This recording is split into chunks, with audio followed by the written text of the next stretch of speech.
ಸನ್ಮಾನ್ಯ ಅಧ್ಯಕ್ಷರೇ, ನಮ್ಗೆ ಅವರು ಮಣ್ಣೆ ಮಾಡಕ್ ನಮ್ದೇನ್ ಅಬ್ಜೆಕ್ಷನ್ ಇಲ್ಲ, ಅನುಮೋದನೆ ತಗೊಳಕ್ಕೂ ನಮ್ದೇನ್ ಅಬ್ಜೆಕ್ಷನ್ ಇಲ್ಲ. ಅವ್ರು ಹೇಳಿದ್ರು ನಾವು ಚರ್ಚೆ ಮಾಡಿ ನಮ್ಗೆ ಏನೇನ್ ಅನ್ಯಾಯ ಆಗಿದೆ ಅದನ್ನ ಹೇಳ್ಬೇಕು ಅಂತ. ಗ್ರಾಮ ಪಂಚಾಯತಿ ಇದೆ, ಗ್ರಾಮ ಪಂಚಾಯತಿಯಲ್ಲಿ ಹೇಳ್ಬೋದು, ಜಿಲ್ಲಾ ಪಂಚಾಯತಿ ಇದೆ, ವಿಧಾನಸಭೆ ಇದೆ, ಲೋಕಸಭೆ ಇದೆ. ನೀವು ಲೋಕಸಭೆಯಲ್ಲಿ ಮಾತಾಡ್ಬೋದಾಯ್ತಲ್ಲ, ನಿಮಿಷ ಎಲ್ಲ ಎಂಪಿಗಳು ಏನ್ ಮಾಡ್ತಾ ಇದಾರೆ ಅಲ್ಲಿ? ಕಳೆ ಕಾಯ್ತಿರ್ತಾರೆ ಎಂಪಿಗಳು ಹೋಗಿ ಅಲ್ಲಿ ಮಾತಾಡ್ಬೋದಾಯ್ತಲ್ಲ. ಏನ್ ಕಿರೋದು ಲೋಕಸಭೆ? ಏನ್ ಕಿರೋದಾಗಾರೆ ಲೋಕಸಭೆ ಏನ್ ಕಿರ್ಬೇಕು? ಲೋಕಸಭೆಯಲ್ಲಿ ಚರ್ಚೆ ಮಾಡ್ಬೋದು, ರಾಜ್ಯಸಭೆಯಲ್ಲಿ ಚರ್ಚೆ ಮಾಡ್ಬೋದು.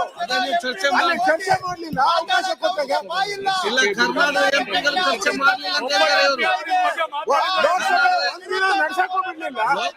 ಲೋಕಸಭೆಯಲ್ಲಿ ಮಾತಾಡಕ್ಕೆ ಧೈರ್ಯ ಹೇಳ್ತಾರಲ್ಲ, ಲೋಕಸಭೆಯಲ್ಲಿ ಮಾತಾಡಕ್ಕೆ ಧೈರ್ಯ ಇಲ್ಲ, ಇಲ್ಲಿ ಬಂದ್ಬಿಟ್ಟು ವಿಧಾನಸಭೆಯಲ್ಲಿ ಮಾತಾಡ್ತಾರೆ. ಎಲ್ಲ ಮಾತಾಡ್ಬೇಕು, ಬಾಯಿ ಮುಚ್ಕೊಂಡಿದ್ದಾರೆ, ಬಾಯಿ ಮುಚ್ಕೊಂಡಿದ್ದಾರೆ, ಮಾತಾಡ್ತಾರೆ.